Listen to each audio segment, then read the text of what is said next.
Bueno, la semana pasada miramos cómo la gente empieza a trabajar en el altar de Dios antes de prepararse a hacer cosas, tanto en su vida personal como en el ministerio de Dios. Y en esta noche el pueblo va a empezar a trabajar. Por fin, después de tanto rollo, después de haber sido peregrinos por un buen tiempo y haber salido de toda el área desde Babilonia, Asiria, Persia y todo aquello, van directamente el pueblo ya a Jerusalén y por fin, después de tanto tiempo, van a trabajar a lo que Dios las había llamado, a levantar el templo de Dios.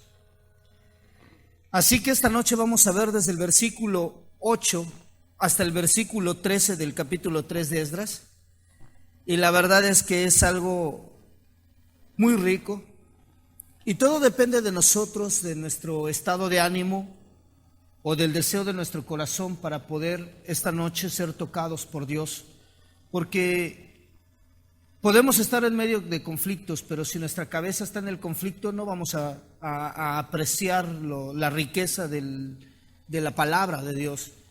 Pero si nuestra cabeza de repente es capturada en el Espíritu de Dios, entonces hoy vamos a aprender algo bien sabroso. Y miren cómo comienza. Vamos a leer nada más el versículo 8.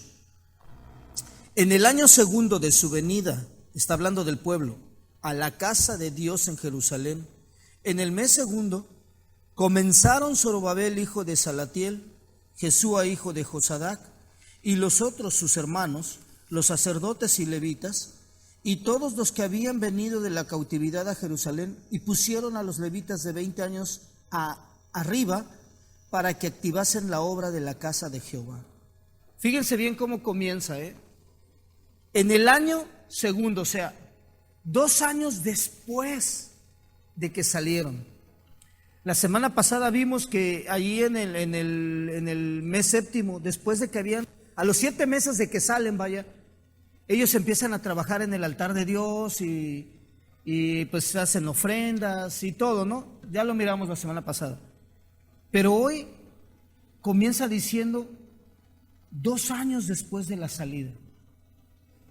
Una pregunta muy interesante sería hacer de esta forma: ¿qué pasó durante todo ese tiempo? ¿No es verdad que Dios ya les había dicho: salgan, trabajen, vayan y edifiquen el templo que es mi casa otra vez? Estaba todo en ruinas, pero hasta el segundo año, ¿qué pasó durante todo ese tiempo? ¿Habrían hecho holocaustos y habrían hecho un altar por 2 años constantemente y diario estar presentando ofrendas? O seguramente si hubiera habido una playa como Rosarito, estaban acostados a la orilla de la playa noche y día, o acampando, comiendo carne asada y disfrutando de que ya no estaban cautivos. ¿Qué había pasado durante 2 años? Porque ellos no habían iniciado en el trabajo de la edificación del templo. ¿Qué fue lo que sucedió?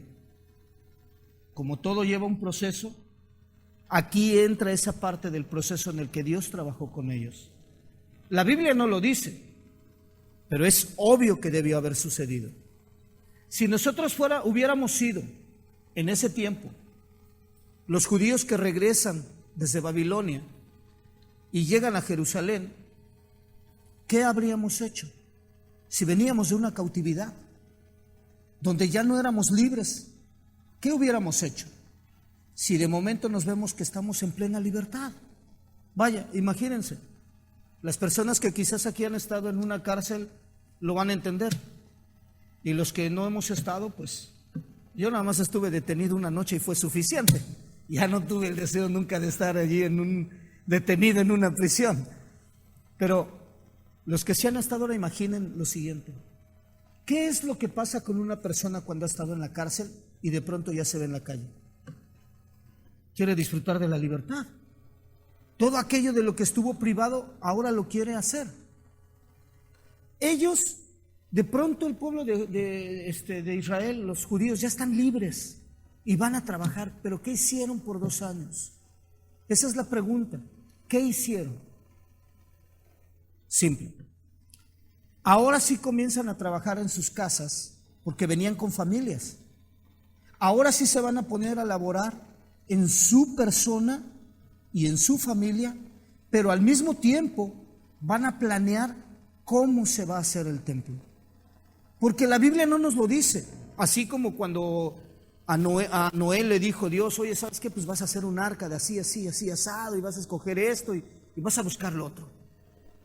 O cuando le dijo a Moisés, ¿sabes qué? Mira, empieza a escribir lo que te voy a decir, y esto, y esto, y esto, y le da una serie de instrucciones.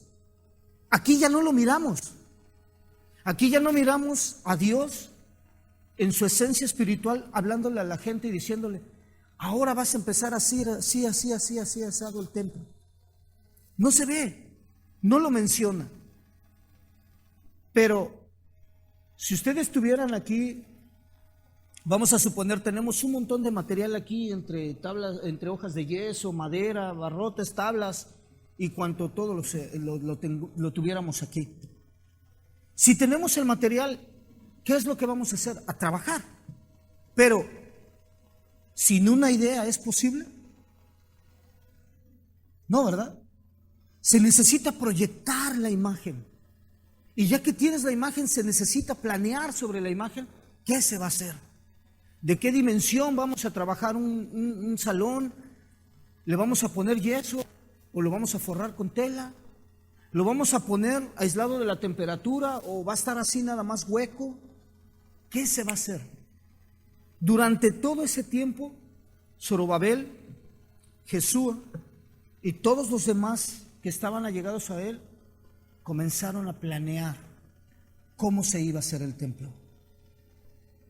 Esto en nuestros días, hablando en el ministerio, digamos, también tiene una proyección, tiene un plan que se va haciendo. Vaya, un ejemplo. Cuando en diciembre tuvimos la junta con nuestro pastor, se empezó a sacar el plan para este año. Y ya empezamos a ver, vamos a tener las pláticas de matrimonios, ya tuvimos la primera el sábado pasado, ya viene la otra. ¿Cuáles van a ser los temas que vamos a tratar? Ok, pues a mí me parece que este está bien y esto encaja con lo que necesitamos. Ah, pero no venía nada más eso. Perdón, ahora también viene el evento de primavera. Ok, ¿cuándo va a ser tal fecha? Pero ¿quién va a servir en seguridad? ¿Quién va a levantar la plataforma? ¿Quién va a estar encargado del audio? ¿Quién va a dar el mensaje? Se empezó a hacer otro plan, se empezó a anotar. Ah, es que va a venir un desayuno, conferencia con jóvenes. Ok, ¿a qué hora va a ser? ¿Quién va a enseñar? ¿Qué se va a dar de comer? ¿Cuántos jóvenes vamos a esperar? ¿Me entienden? Se proyectó un plan, se estructuró todo. Y en ese tiempo, el pueblo de Israel estaba en la misma circunstancia o en las mismas instancias. Planear. Hay que hacerlo. Pero hay algo que está bien remarcado que comenté desde el inicio. No está Dios dando las indicaciones a seguir. Porque si ustedes se fijan, aquí ya no hay medidas, ya no hay una estructura, ya no hay cómo. Sin embargo, durante todos esos 2 años, planearon, trajeron el material, porque en el versículo 7 dice, y dieron dinero a los albañiles y carpinteros, asimismo comida, bebida y aceite a los sidonios y tirios, para que trajesen madera de cedro desde el Líbano por mar a Jope, conforme a la voluntad de Ciro, rey de Persia, acerca de esto. Es decir, empezaron a comprar el material y empezaron a juntar todo y a planearlo bien. ¿Qué venía? Ya estaba la acción. Aprendí algo bien suave de nuestro pastor el sábado pasado, que comentó él que en sus clases de buceo que tomó, algo que le enseñaron fue lo primero: no reacciones, actúa. 2 conceptos totalmente diferentes. Una reacción es intempestiva, una actuación es con inteligencia. Cuando actúas es porque pensaste qué es lo que vas a hacer, y la reacción no es así, es intempestivo, espontáneo. Por lo tanto, no se hace bien. Es lo que pasó en este momento. A veces puede ser que no va a encajar en el plan, Pero cuando Dios tiene algo proyectado en su obra, es hasta que se termina. Pero no están las indicaciones de Dios una vez más. Ellos simplemente pensaron que podían hacer.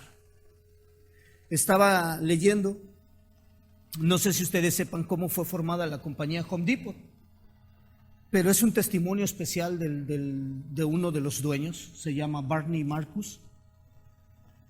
Y el hombre dice que en los años 70 él trabajó en una ferretería.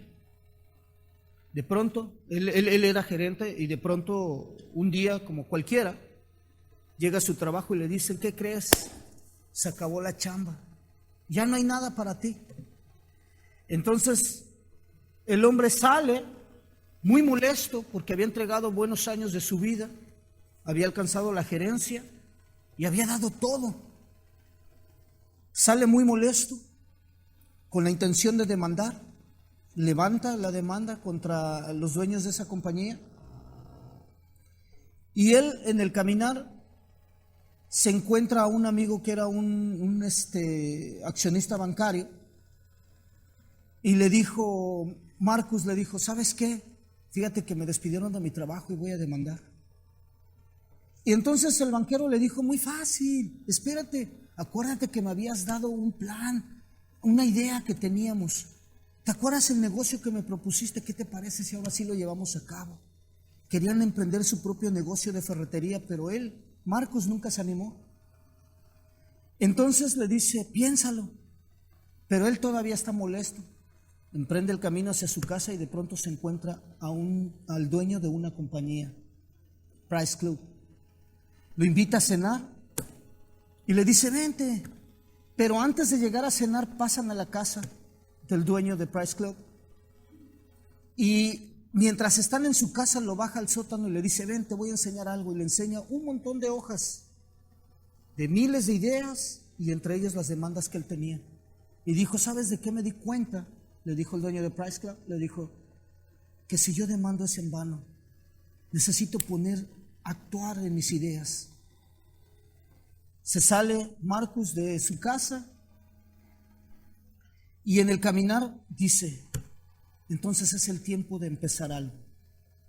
Junto con la otra persona con la que habían despedido, planean hacer algo.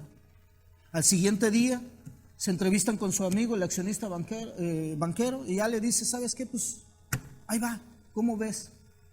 Comienzan poniendo una pequeña ferretería, Home Depot, en 1983. Para 1996 tenían ya 50 tiendas abiertas con algo así como 5,500 ¿cómo se le llaman? De los que miembros de membresía, sí, 5,500. Para el 2000 tenían algo así, aproximadamente como 900 tiendas abiertas. ¿Saben cuántas tiendas tiene ahora en todo el mundo? Más de 2,000. ¿Y saben a cuánto ascienden sus ganancias millonarias por año? Más de $600,000 en todo el mundo. ¿Saben? Cuando proyectas un plan, hay algo en lo que va a prosperar. Pero aquí el pueblo había planeado qué iba a hacer, pero lo que Dios iba a traer con ellos era más grande que sus expectativas personales. Porque en el inicio del trabajo del templo, cuando están poniendo los cimientos, lo que Dios va a hacer es traerles gozo durante el trabajo. Como nuestro tema siempre ha sido cómo poder, desde enero, el camino a la renovación. La renovación es después de pecar, pero no necesariamente si somos pecadores. Porque también nosotros podemos servir para que alguien más pueda ser renovado. El chiste es el gozo que Dios acarrea con ello. Pero aquí ya vimos cómo se estructuró un plan, ¿verdad? Fíjense a continuación lo que sigue. Desde el versículo 8 otra vez. En el año segundo de su venida, hablando de los judíos a la casa de Dios en Jerusalén, en el mes segundo comenzaron Zorobabel, hijo de Salatiel, y Jesúa, hijo de Josadac, y los otros sus hermanos, los sacerdotes y los levitas, y todos los que habían venido de la cautividad a Jerusalén. Y pusieron a los levitas de 20 años arriba para que activasen la obra de la casa de Jehová. Aquí hay un dato muy importante e interesante. Solamente lo podemos aprender conforme leemos. En el libro de Números, en la ley de Moisés, en el capítulo 4, está hablando cuando Moisés está dando la ley acerca de los levitas y les dicen, ¿saben qué? De los 30 años a los 50 van a servir a casa de Dios, en el ministerio de Dios. Pero pasa el tiempo, llega el rey David y en Primera de Crónicas le cambia la ley a los levitas y les dicen, ahora ya no va a ser así de los 30 años para arriba, ahora van a ser desde los 20 años. Y quiero llevarlos nada más muy rápido en Primera de Crónicas, capítulo 23, versículo 24, para que lo puedan apreciar. Fíjense lo que dice, 23, 24. Estos fueron la ley de que David ya abrió diferente. Estos son los hijos de Leví en las familias de sus padres, jefes de familia según los censos de ellos, contados por sus nombres, por sus cabezas, de 20 años arriba, los cuales trabajaban en el ministerio de la casa de Jehová. Cambia la ley. Es un dato nada más para que quede marcado. Pero déjenme decirles algo acerca de nosotros, en nuestra vida, en nuestro tiempo actual. Nosotros no somos levitas. Nosotros podemos servir desde los 15 años si queremos, hasta la edad que tengamos fuerzas. Así que los animo. Al que quiera servir, hay baños que limpiar, hay banquetas que barrer, y hay paredes que pintar, y hay de todo en el trabajo del ministerio del Señor. Lo único que necesitamos es que nuestra vida esté dedicada al Señor. Él es el que nos califica. Así que aquí está el dato interesante, ¿no? De los 20 años, ellos ya podían servir. Versículo 9. Jesúa también, sus hijos y sus hermanos, Cadmiel y sus hijos, hijos de Judá, como un solo hombre, asistían para activar a los que hacían la obra de la casa de Dios, junto con los hijos de Jenadad, sus hijos y sus hermanos levitas. Es decir, se juntó Jesúa con Cadmiel e hicieron un solo grupo junto con Jenadad. Es interesante también, porque unos eran de la tribu de Judá, otros eran levitas, y se hicieron en un solo grupo para trabajar en los cimientos del templo de Dios. ¿Saben qué es interesante para nosotros también eso? Porque en el ministerio, como comenté la semana pasada, no es nada más para el pastor. El trabajo es para todos los que somos hijos de Dios, que sentimos el deseo de servir a Dios. Más que un llamado, cuando tenemos el deseo de servir a Dios. Porque a veces puede ser por inquietud. Quiero servir a Dios para ver qué pasa. Pero cuando Dios llamó a alguien o a alguien para hacer una obra en el ministerio de Dios, no es el trabajo para uno solo. Hay maestros que pueden necesitar descanso y hay maestros que están sentados y pueden servir. Hay obreros que pueden estar trabajando, pintando la pared o resanando las paredes para que los niños puedan estar a gusto, para que la congregación pueda llegar y estar bien. En fin, el llamado no es para uno solo. Y aquí se ve cómo se están juntando. Nosotros somos espiritualmente, no somos judíos, ¿no? Somos gentiles. Así que no tendríamos ninguna tribu ante ellos. Sin embargo, Dios nos dio la oportunidad de ser llamados hijos de Dios. Y como tal, también tenemos chance de servir, pero juntarnos en un solo cuerpo, hacerlo. Porque el trabajo no es para uno solo. Ustedes saben quiénes son los castores, ¿verdad? ¿Qué animales? En el mundo y no es Animal Planet, en el mundo animal, ellos son los ingenieros muy reconocidos en la naturaleza. Pero ¿saben cómo funcionan? ¿Cómo trabajan? Es increíble la forma como lo hacen.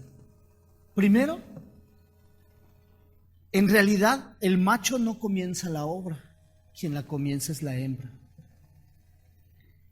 Lo que hacen es que a la orilla de mientras están pasando los ríos, o hay un río, lo que hace la hembra es que empieza con sus dientes a cortar, a mordisquear los troncos, y empiezan a ponerlos a la orilla del río para que el agua vaya quedándose atorada.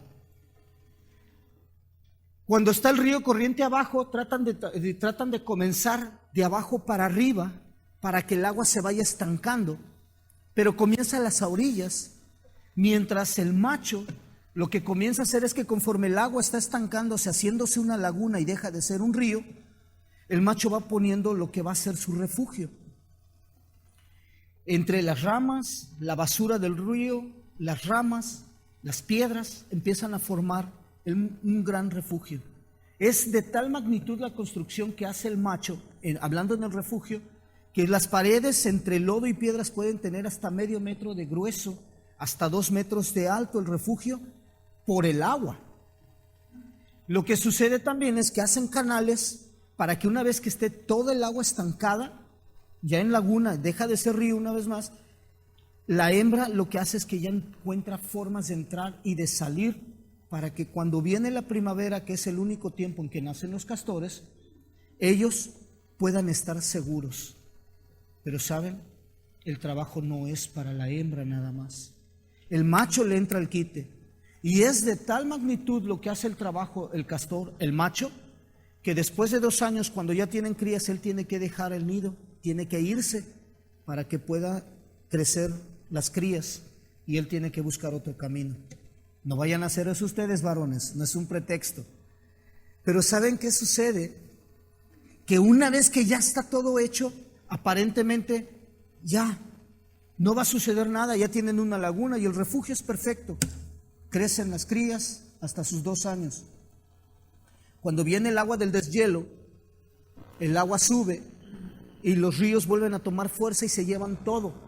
Se llevan el refugio, se llevan las paredes que creó la hembra, y ahora sí, valga la expresión, se lo lleva todo la trampa. ¿Saben qué sucede? Empiezan a trabajar otra vez desde abajo. Eso fue lo que sucedió.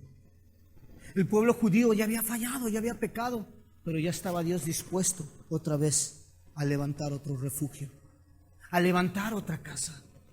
Después de todo lo que se había llevado el pecado, Dios ya estaba listo para chambear. Pero ¿saben? No iba a ser para él solo.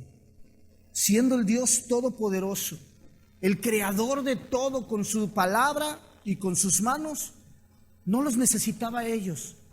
Sin embargo, ahí está Dios. Vamos a trabajar juntos. Y vamos a comenzar todo aquello que tiró Nabucodonosor y Babilonia, ahora lo vamos a levantar. Ahora ya no van a haber corrientes que se lleven el refugio, pero necesitaban chambear. Y aquí se juntan todos. Una vez más, hoy en día, este ministerio no puede funcionar solo. Créanme, no va a funcionar solo este ministerio. Yo tengo la esperanza en Dios de que un día este inmueble va a estar lleno de gente buscando de Dios. Pero el ministerio no consiste en uno solo. Entre más gente vaya a venir a la iglesia, más siervos se tienen que levantar. Más gente se tiene que preparar para enseñarle a los niños, para enseñarles a los jóvenes, para que puedan venir y tocar, que haya más siervos de Dios, para que el ministerio pueda funcionar. Imagínense si entre este grupo de personas solo hubieran sido 2 albañiles, 2 carpinteros. Como no había herrería en ese momento, no podían haber herreros. Si hubieran sido 4 personas, ¿hubieran terminado el templo? Quizás se hubieran muerto y nunca haberlo terminado.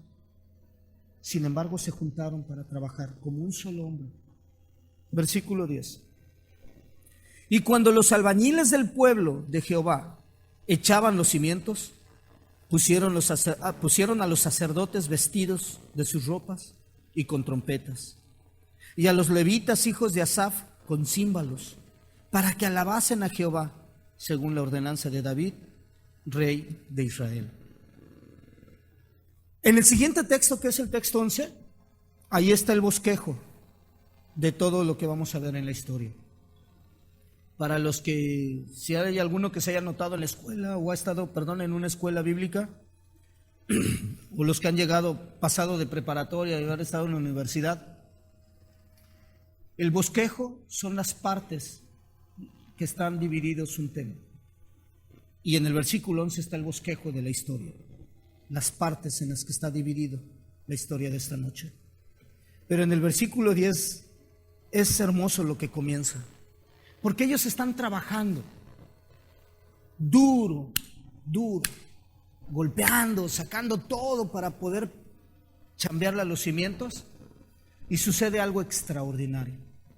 De pronto los sacerdotes se visten con sus ropas de servicio en el ministerio a Dios. Y dice, con trompetas. Las trompetas eran de plata. No eran las trompetas comunes de un mariachi de Plaza Santa Cecilia. Eran trompetas de plata. Y sus ropas no eran el ropaje real digno de un príncipe. Eran las ropas de servicio a Dios. Esa ropa con las que servían en el templo de Dios ahora estaban puestas allí. ¿Saben qué es lo que nos queda a nosotros pensando en este versículo? Que nosotros como sus hijos tenemos que ponernos el overol y ponernos a chambear en la casa de Dios. Si hay algo que hacer, una vez más, pintar. Tal vez el baño se tapó y a nadie le gusta destapar una taza de baño, pero alguien tiene que hacer el trabajo sucio. Hay que hacerlo.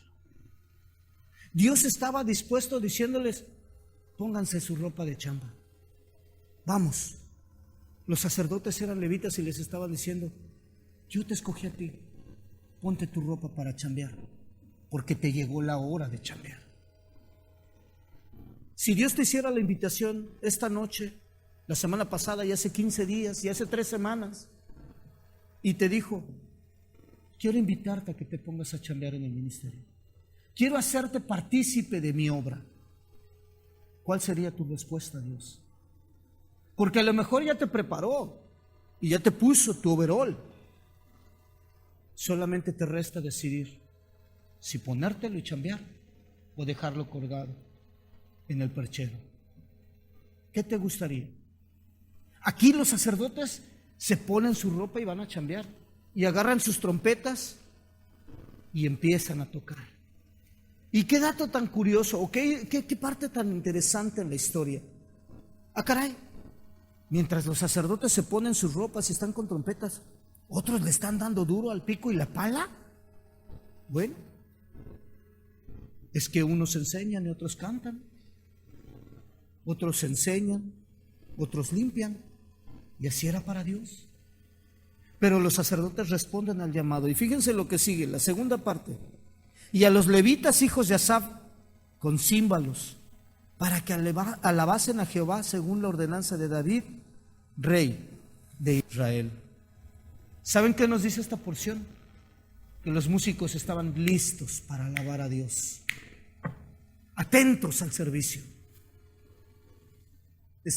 Me llamó el pastor Juan, como eso de mediodía, y hay algo que él va a hacer por mí. Y me dijo, oye, te estuve esperando ayer. Sí, pero es que, ¿sabes qué? Pues yo estaba esperando que tú me llamaras, pues yo no sabía si estaba o no estaba a la parte y pues no supe y me quedé esperando. Y ya me dijo, bueno, ¿qué vamos a hacer? Y le dije, pues ¿qué te parece si lo hacemos mañana? Porque hoy es miércoles, es día de servicio, está activo, ¿sale? Y en eso me dijo Juanca, es Juan, pásamelo. Dale un mensaje, y me dijo, no, mejor pásame. Le doy el teléfono.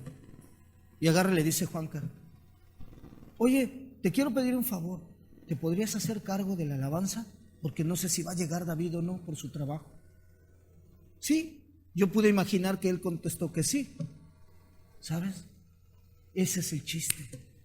Que si hay un músico o un cantante que está dispuesto y escucha el llamado de Dios a servir, él estaba listo para tocar hoy.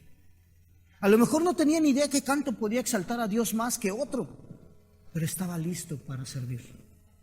Esa es la idea de aquí, de esta parte. Cómo el músico estaba listo para alabar El sacerdote estaba listo para servir, mientras todos los demás estaban chambeándole duro al pico y la pala. Pero una vez más, trabajando todos juntos. Eso es lo interesante de la historia, todos juntos. La cuestión es, ¿para quién lo podemos hacer? ¿O para quién lo hacemos verdaderamente? Dice versículo 11, como les comenté, este es el bosquejo.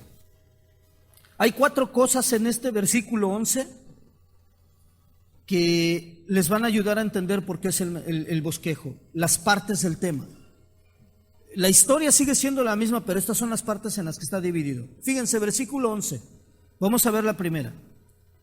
Y cantaban alabando y dando gracias a Jehová. La pregunta es, ¿quiénes? ¿Quiénes estaban cantando y alabando a Jehová? Nada más los levitas, los que habían escogido, los sacerdotes,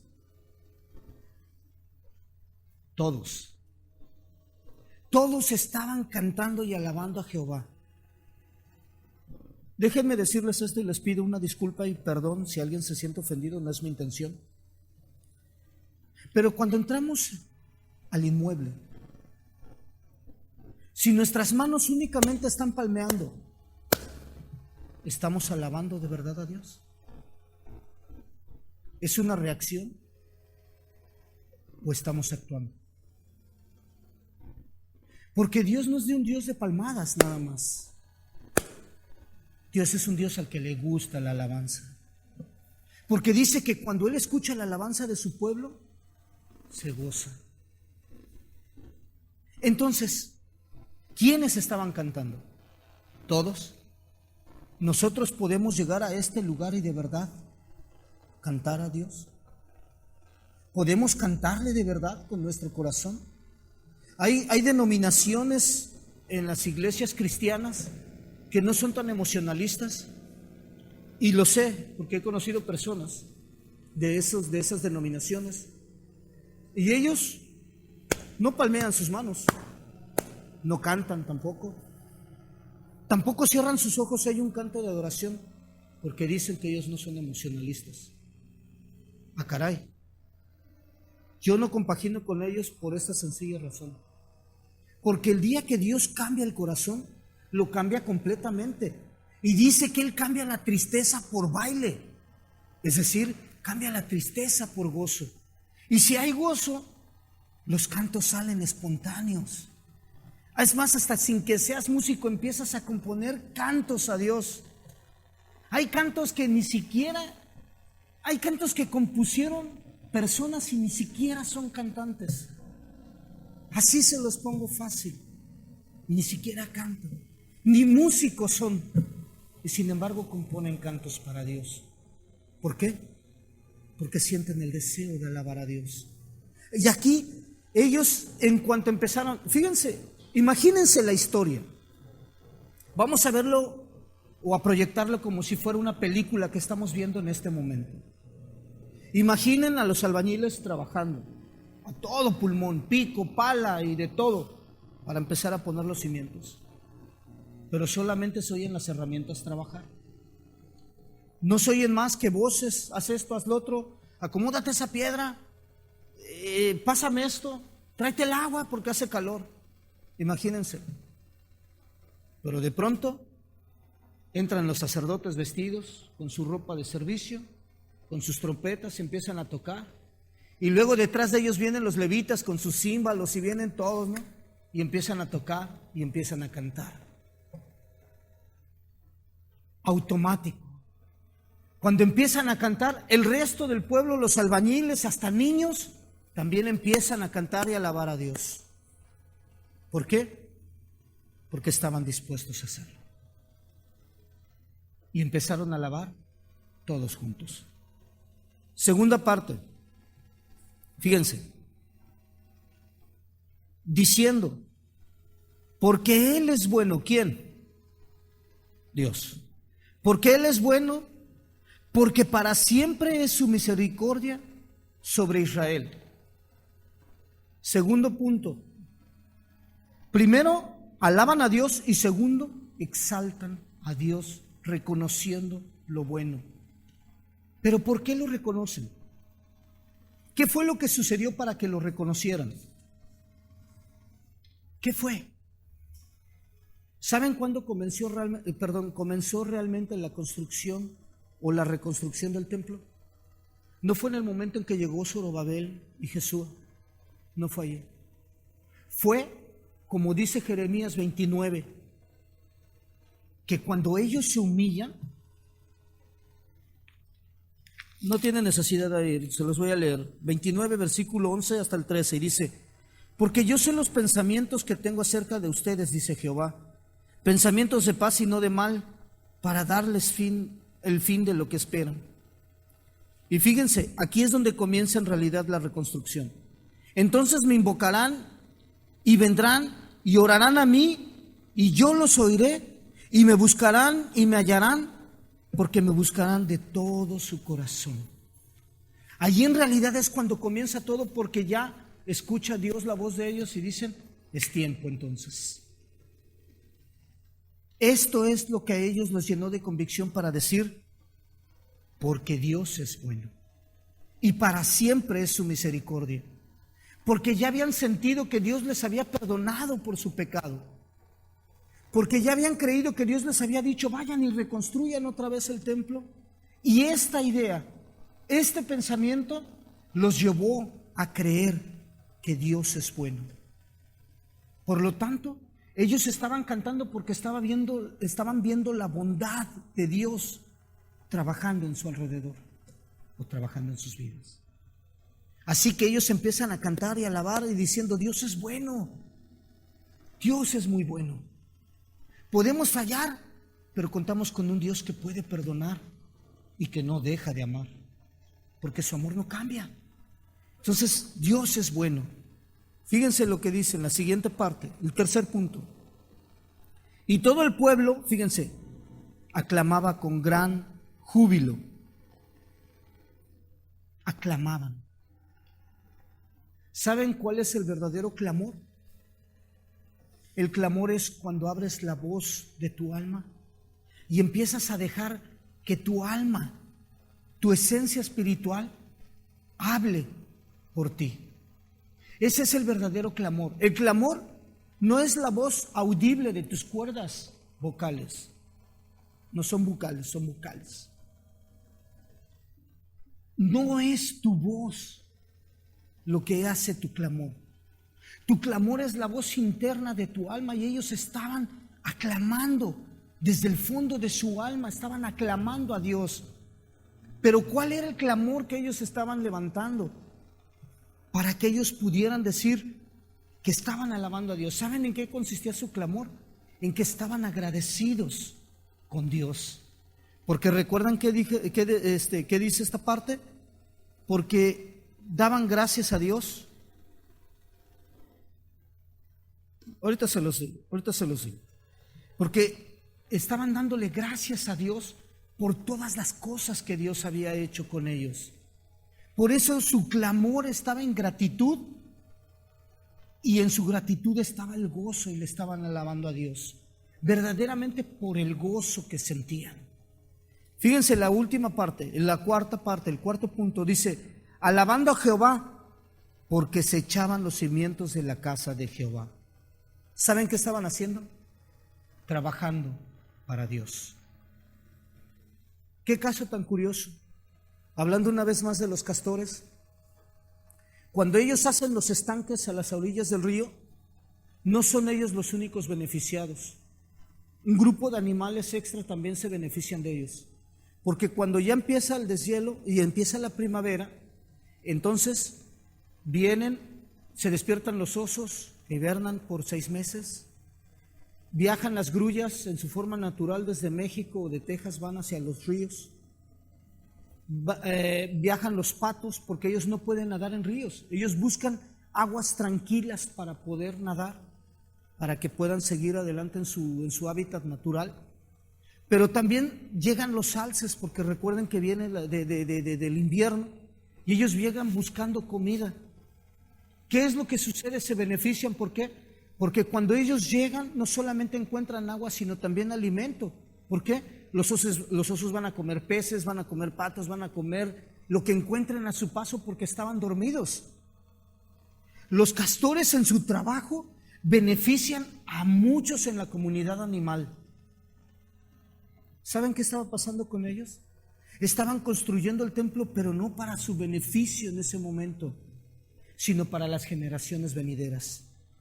Estaban trabajando en el templo de Dios para poder alabar y adorar a Dios. Versículo 12. Y muchos de los sacerdotes, de los levitas y de los jefes de casas paternas, ancianos que habían visto la casa primera, viendo echar los cimientos de esta casa, lloraban en alta voz, mientras muchos otros daban grandes gritos de alegría. ¿Saben? Estos ancianos habían visto el primer templo. Estos son los deportados. Pero los que claman con alegría no eran tantos como los ancianos. Eran personas que relativamente ni siquiera se acordaban o habían visto el templo verdaderamente. Pero los ancianos empiezan a llorar, ¿saben por qué? Porque empiezan a ver la obra de Dios. ¿Cómo se empieza a levantar? Ellos empiezan a llorar de gozo, no tanto por tristeza. Empiezan a gozarse de tal manera que lloran, les ganan las emociones. Y es interesante también porque cuando tus emociones están trabajando en Dios, dejas que fluya de adentro hacia afuera tu verdadero sentir hacia Dios. Y ellos estaban dejando fluir de adentro hacia afuera el sentir que tenían por Dios. Mientras otros, dice que estaban clamando con gritos de alegría. Otros estaban gozando, pero no había paredes, solamente eran los cimientos. Pero sin embargo tenían una esperanza. Tenían una esperanza grandiosa. ¿Cómo podían ver la estructura del inmueble o el inicio de la estructura del inmueble? Y es un dato muy interesante, porque ¿cómo se pueden gozar ustedes en este momento? Si yo hiciera una actuación y me cayera desde aquí hasta allá, lo más seguro es que se rieran de mí, ¿no? Se iban a burlar. A lo mejor si caigo de espalda iban a decir: ay, este chango se cayó bien suave, hasta la cabeza le rebotó como melón. ¿No es cierto? Rebasan sus emociones, ¿no es verdad? Yo soy malo para contar chistes, pero nada tiene que ver con el tema, pero voy a intentar contar uno, a ver si se ríen.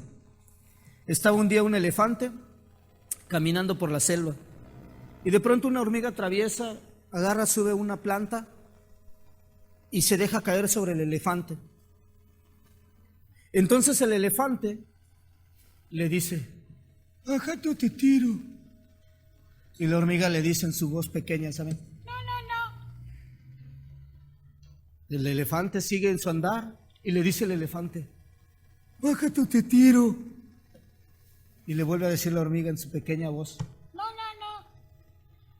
Entonces el elefante se enfada y le dice: te lo dije. Y sacude las patas y empieza a moverle lo más que puede, y como no logra tirar a la hormiga, estira su trompa y ¡pum!, le pega y se logra caer la hormiga y va a dar hasta allá, pobrecito, cae patas arriba.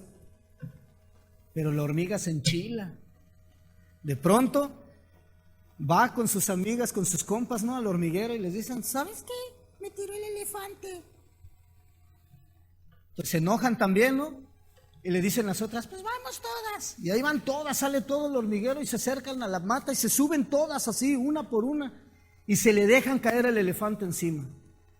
Entonces el elefante se enoja y les dice: bájense, las tiro. Y como no hacen caso, empieza a sacudirse, mueve sus orejas grandes, hace un viento, ventila para que se caigan, se estiran la trompa, y total que logran caer así como subieron una a una, se logran caer y todas caen ahí, excepto una. Entonces esta está bien agarrada, ¿no?, ahí de la parte de su cuello, y de las otras desde abajo le empiezan a gritar: no lo sueltes, ahórcalo para que aprenda. ¿Saben? Esas son las emociones. Si se ríen, sus emociones van a ir muy lejos. Si no se ríen, sus emociones quedan opacas, poquito allí, ¿verdad? Atoradas. Ellos tenían gran gozo de Dios. Unos estaban llorando de emoción y otros estaban gritando de emoción. ¿Saben por qué? Porque la clave es que ellos se sentían llenos de gozo por lo que Dios estaba haciendo. Fíjense cómo va a terminar. Versículo 13. Y no podía distinguir el pueblo el clamor de los gritos de alegría de la voz del lloro, porque clamaba el pueblo con gran júbilo y se oía el ruido hasta de lejos. Esta es lo más suave de la historia. Cuando tu vida, cuando la mía está llena de gozo, la gente de la tienda, del Calimax, tu vecino, tu papá, tu hermano, tu amigo, en la escuela, en el trabajo, donde quiera que tú vayas, van a ver el gozo que tú tienes. Y algo extraordinario va a suceder. Van a preguntarte a ti, ¿qué es lo que tienes tú? Porque también ellos lo quieren. Porque pueden ver que estás en medio de 1000 tribulaciones y tienes un montón de problemas y tal vez te estás cayendo de enfermo. Pero ¿sabes qué?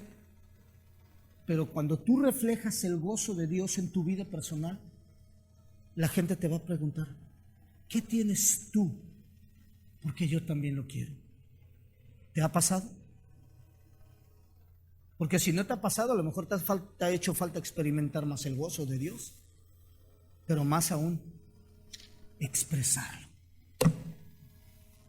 Porque quizás, fíjense, ¿qué relevante tendría en mi vida personal si yo enseño en esta noche y ustedes dicen que soy pastor? Yo todavía no me lo creo. Ustedes dicen, ok, pues el pastor Raúl enseña, qué suave. Pero de pronto mañana vengo en el carro y oh sorpresa. De repente, así no, imagínense, todo en silencio, llega un alto y pues, cualquiera de ustedes me ve en el alto. No hay un carro y de pronto prendo el estéreo del carro y se oye algo así. Acábame de matar.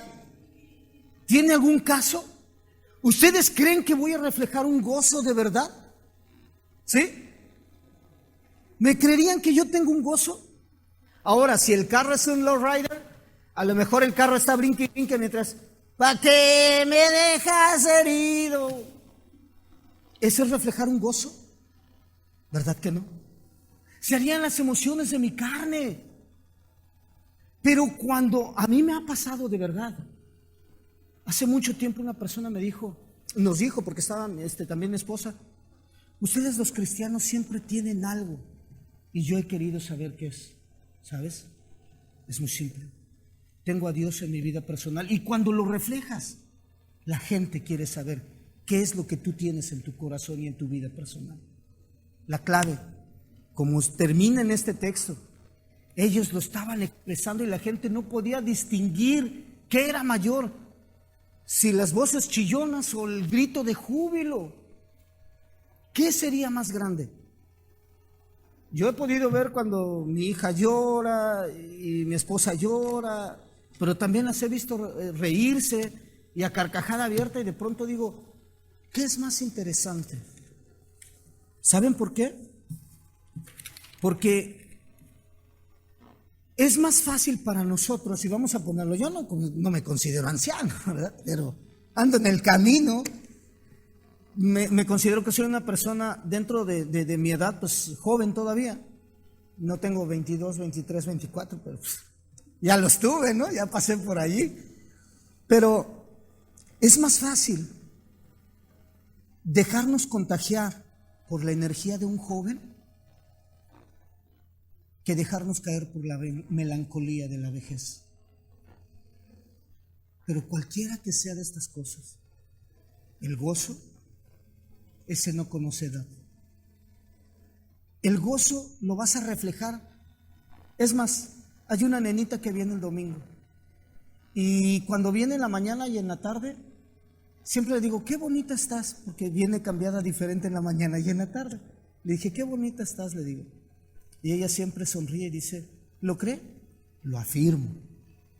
Y siempre que me ve, si ella se sienta allá donde está el hermano, porque hasta allá se sienta, y yo estoy hasta allá, cuando me ve, me hace así.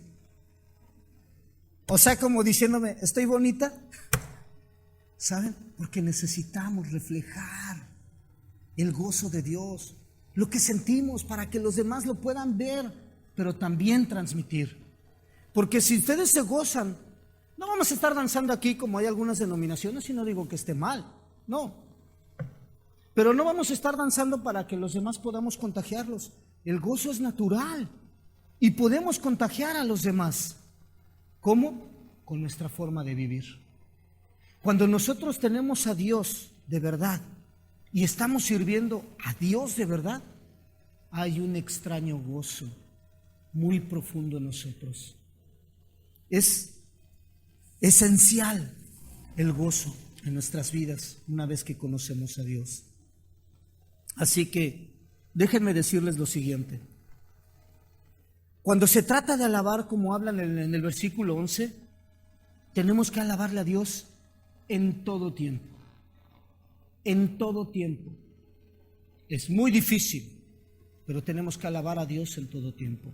Déjenme llevarlos al libro de Salmos. Y algunos o mucha gente, si le gusta este salmo, yo tengo el mío, el favorito, mi salmo es el Salmo 37, pero a muchos les gusta el Salmo 100. Fíjense cómo comienza el autor. Cantad alegres a Dios, habitantes de toda la tierra. Pero ¿cómo dice? Alegres. Versículo 2. Servid a Jehová con alegría. Venid ante su presencia con regocijo. Pero esto no habla nada más cuando vienes a la iglesia y te sientas y ves a tu hermano que tenía 20,000 años sin venir o no. Es que debe de ser siempre. El autor es bien claro. Vengan.